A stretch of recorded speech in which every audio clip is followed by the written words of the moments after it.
राधे राधे। जय श्री कृष्णा। नमस्कार मेरे प्यारे साथियों। एक बार फिर से आपका हार्दिक स्वागत है आपके अपने यूट्यूब चैनल BS पॉलिटी के ट्रिक में। तो आज की क्लास हमारी होने वाली है आपकी इंडियन हिस्ट्री के अंतर्गत जो क्लासेस चल रही हैं उनके अंतर्गत स्वतंत्रता की ओर भारतीय इतिहास को यहाँ पर हम कवर करने वाले हैं 1940 से 1947 तक। ये 8वां अध्याय हमारा रहेगा। इससे पहले 1939 तक का मॉडर्न हिस्ट्री का इतिहास है वो हमने कवर कर लिया था। आज पढ़ेंगे मुस्लिम लीग का लाहौर प्रस्ताव 1940 पढ़ने वाले हैं यहाँ पर पहले। तो देखिए शुरुआत कर लेते हैं। मार्च 1940 में मुस्लिम लीग ने पाकिस्तान प्रस्ताव को अपनाया। कब अपनाया था? मार्च 1940 में पाकिस्तान प्रस्ताव मुस्लिम लीग के द्वारा अपनाया गया, जिसमें मुसलमानों के लिए एक स्वतंत्र स्वायत्त क्षेत्र की मांग की गई। मुसलमानों के लिए एक स्वतंत्र स्वायत्त क्षेत्र की मांग की थी। प्रस्ताव में सभी मुस्लिम बहुल क्षेत्रों को मिलाकर एक अलग राष्ट्र बनाने की बात कही गई। इससे पहले सर मोहम्मद इकबाल ने उत्तर पश्चिम सीमा प्रांत NWFP, बलूचिस्तान, सिंध, कश्मीर को मिलाकर संघ के भीतर एक स्वतंत्र मुस्लिम राज्य की वकालत की। इकबाल ने स्वतंत्र मुस्लिम राष्ट्र की मांग में एक महत्वपूर्ण भूमिका निभाई। पाकिस्तान शब्द की रचना चौधरी रहमत अली ने की थी, जो कि कैम्ब्रिज यूनिवर्सिटी के छात्र थे। मोस्ट इंपोर्टेंट है, पाकिस्तान शब्द की रचना सबसे पहले किसने की थी? चौधरी रहमत अली ने।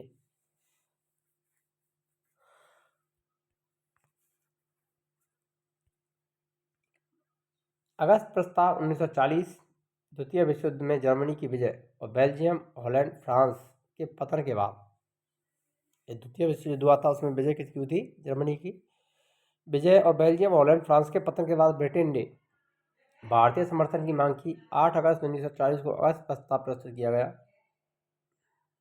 वैश्विक परिस्थितियों में बदलाव के चलते कांग्रेस असमंजस में थी कि वह ब्रिटेन का समर्थन करे या विरोध। गांधी जी और नेहरू दोनों ने ब्रिटेन की कमजोर स्थिति का लाभ उठाने का विरोध किया। कांग्रेस ने युद्ध के दौरान अंतरिम सरकार बनाने की अनुमति मिलने पर सहयोग देने पर सहमति जताई, लेकिन ब्रिटिश सरकार ने इस प्रस्ताव को ठुकरा दिया और सहयोग प्राप्त करने के लिए अगस्त प्रस्ताव रखा। अगस्त प्रस्ताव की जो मांगे थी, भारत को डोमिनियन स्टेट दिया जाएगा, वायसराय की कार्यकारी परिषद में प्रमुख भारतीय दलों के प्रतिनिधियों को शामिल किया जाएगा और इसका विस्तार किया जाएगा। युद्ध के बाद एक संविधान सभा गठित की जाएगी जो भारतीय संविधान का निर्माण करेगी। किसी भी संवैधानिक सुधार के लिए अल्पसंख्यकों की सहमति की आवश्यकता होगी। एक युद्ध सलाहकार परिषद की स्थापना भी की जाएगी। तो ये था अगस्त प्रस्ताव 1940, जो कि 8 अगस्त को 1940 को प्रस्तुत किया गया था। उसके बाद आता है व्यक्तिगत सत्याग्रह 1941। सिविल अवज्ञा आंदोलन की विफलता के बाद, यानी सिविल अवज्ञा के लिए या उसे सविनय अवज्ञा आंदोलन के लिए की विफलता के बाद महात्मा गांधी द्वारा व्यक्तिगत सत्याग्रह की शुरुआत की गई। द्वितीय विश्व युद्ध में भारत के समर्थन के बावजूद ब्रिटिश सरकार ने कांग्रेस की उपेक्षा की और भाषण प्रेस सभा की स्वतंत्रता को प्रतिबंधित करने वाले दमनकारी अध्यादेश लागू किए। गांधी ने एक सीमित सत्याग्रह शुरू किया जिसका उद्देश्य शांतिपूर्ण विरोध के माध्यम से युद्ध का विरोध करना था। इस आंदोलन का दिल्ली चलो आंदोलन के नाम से भी जाना जाता है। विनोबा भावे व्यक्तिगत सत्याग्रह शुरू करने वाले पहले व्यक्ति थे, जो कि वर्धा, महाराष्ट्र से। मोस्ट इंपोर्टेंट है, ध्यान रखना। पूछा जाता है कि व्यक्तिगत सत्याग्रह प्रारंभ करने वाले पहले व्यक्ति कौन थे, तो वो थे विनोबा भावे, वर्धा, महाराष्ट्र से। पंडित जवाहरलाल नेहरू दूसरे सत्याग्रही बने, जिनके बाद ब्रह्मदत्त आए। उसके बाद में ब्रह्मदत्त तीसरे सत्याग्रही बने थे व्यक्तिगत सत्याग्रह में। उसके बाद आता है क्रिप्स मिशन 1942, भारत आया था।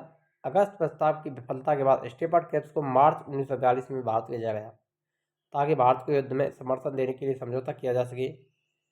यह मिशन जापान के भारत की ओर बढ़ने और ब्रिटेन की दक्षिण पूर्वी एशिया में विफलताओं के कारण शुरू किया गया। ब्रिटेन पर भारत का समर्थन हासिल करने का दबाव बढ़ता जा रहा था।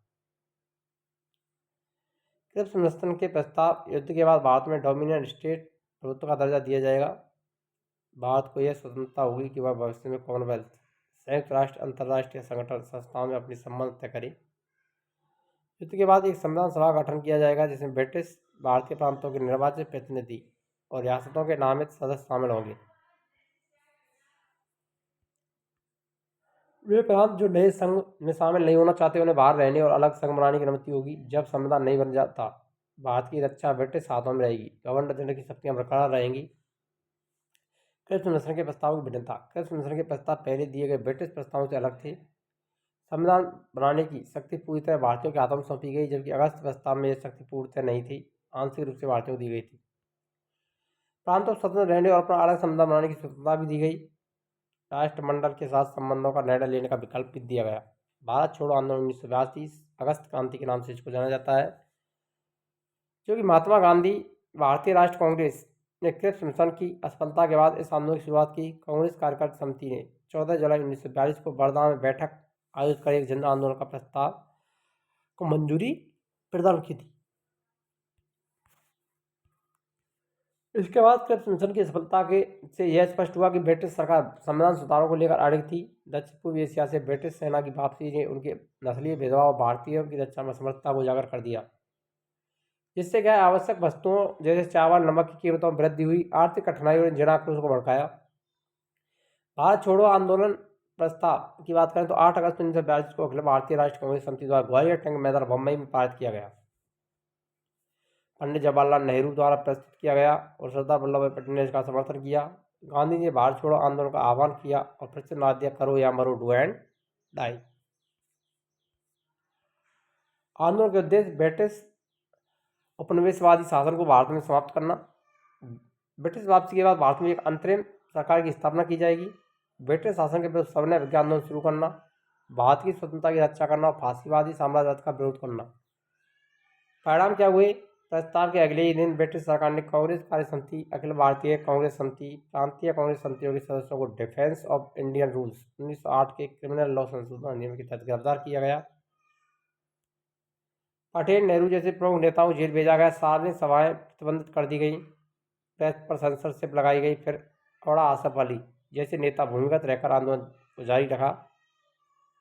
9 अगस्त को औड़ा आसफ अली ने ग्वालियर टैंक पर राष्ट्रीय ध्वज फहराया, जो ब्रिटिश सत्ता को चुनौती देने का प्रतीक बना। जनप्रतिक्रिया जनता ने पुलिस थानों, डाकघरों, रेल लाइनों, टेलीग्राफ लाइनों, औपनिवेशिक संस्थानों पर हमला किया।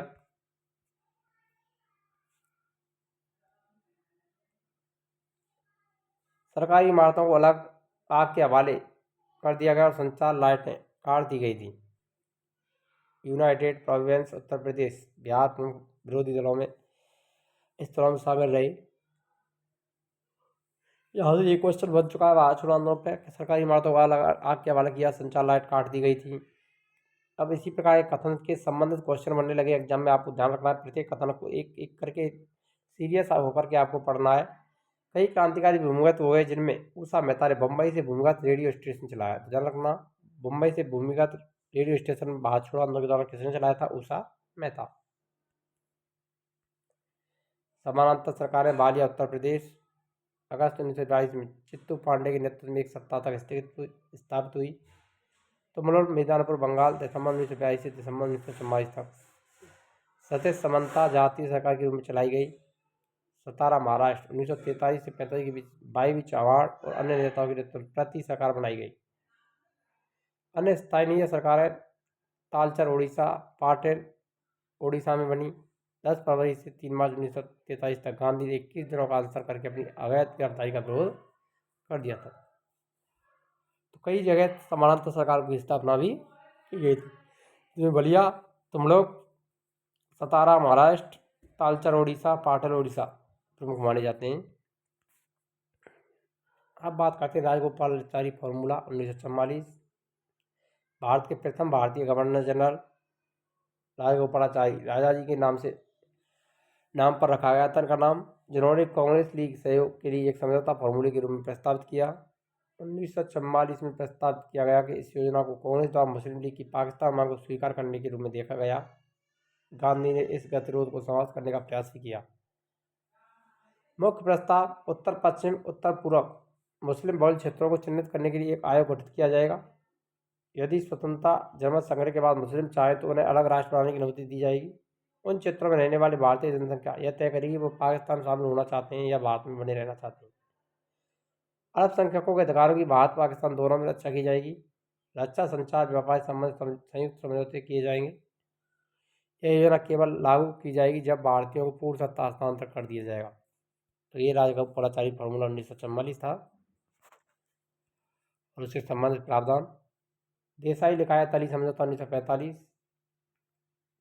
कांग्रेस मुस्लिम लीग के बीच गतिरोध समाप्त करने के उद्देश्य से यह समझौता किया गया जनवरी 1945 में। भूलाभाई देसाई कांग्रेस, लिकायत अली खान मुस्लिम लीग ने अंतरिम केंद्रीय सरकार के गठन के लिए प्रस्ताव को उन्होंने तैयार किया था, जिसे देसाई लिकायत समझौता 1945 के नाम से जाना जाता है। इसमें मुख्य जो प्रस्ताव थे, केंद्रीय विधायिका में कांग्रेस मुस्लिम लीग को समान प्रतिनिधित्व मिलेगा। अल्पसंख्यकों के लिए 20% सीटें आरक्षित होंगी, जिनसे अनुसूचित जातियां भी शामिल रहेंगी। भारत सरकार ने 1935 में अंतरिम सरकार के संविधान ढांचे के रूप में अपनाया जाएगा। केंद्र कांग्रेस और लीग के बीच कोई अंतरिम समझौता नहीं होगा। बेबल योजना 1945 मोस्ट इंपोर्टेंट है। यहाँ से क्वेश्चन हमेशा बनता है, एक एक कथन को आपको यहाँ पर देख लेना है। दक्षिण पूर्वी एशिया में जापान की सैन्य प्रगति से वेस्टर्न चर्चिल कंजर्वेटिव सरकार को भारत के राजनीतिक संकट पर ध्यान देने के लिए मजबूर किया। वायसराय लॉर्ड बेबल को हाल ही में जेल से रिहा हुए भारतीय नेताओं के साथ वार्ता के लिए निर्देशित किया गया। शिमला सम्मेलन जून 1945। भारतीय नेताओं को बेबल योजना पर चर्चा के लिए शिमला में आमंत्रित किया गया था। बेबल योजना के प्रस्ताव। सरकारी कार्यकारी परिषद के सदस्य केवल गवर्नर जनरल और कमांडर इन चीफ को छोड़कर भारतीय होंगे।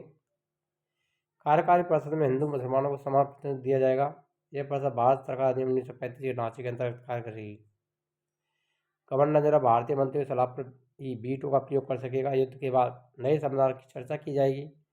मुस्लिम लीग ने मुस्लिम सदस्यों के लिए विशेष नामांकन अधिकार की मांग की, जिसे अस्वीकार कर दिया गया। इसी कारण यह योजना विफल हो गई। सुभाष चंद्र बोस और आज़ाद हिंद फौज INA। सुभाष चंद्र बोस ने 1921 में सिविल सेवा से इस्तीफा देकर स्वतंत्रता संग्राम में भाग लिया। चित्तरंजन दास से उन्होंने प्रेरणा प्राप्त की। 1938 नेहरू के अध्यक्षता में राष्ट्रीय योजना समिति का नेतृत्व किया। 1939 में पत्तावी सीतारामैया को हराकर गांधी जी का समर्थन जिनको मिला था और भारतीय राष्ट्रीय कांग्रेस अध्यक्ष बनाए गए। गांधी जी से वैचारिक मतभेद के कारण 1939 के त्रिपुरी अधिवेशन मध्य प्रदेश में अध्यक्षता से इस्तीफा दिया। महात्मा गांधी को राष्ट्रपिता इन्होंने कहा था। और आपको वीडियो अच्छी लगी तो वीडियो लाइक करें, शेयर करें। चैनल पर नए हो तो चैनल को सब्सक्राइब करना ना भूलें। मिलते हैं नेक्स्ट वीडियो में नए टॉपिक के साथ में। तब तक के लिए जय हिंद, राधे राधे, जय श्री कृष्ण।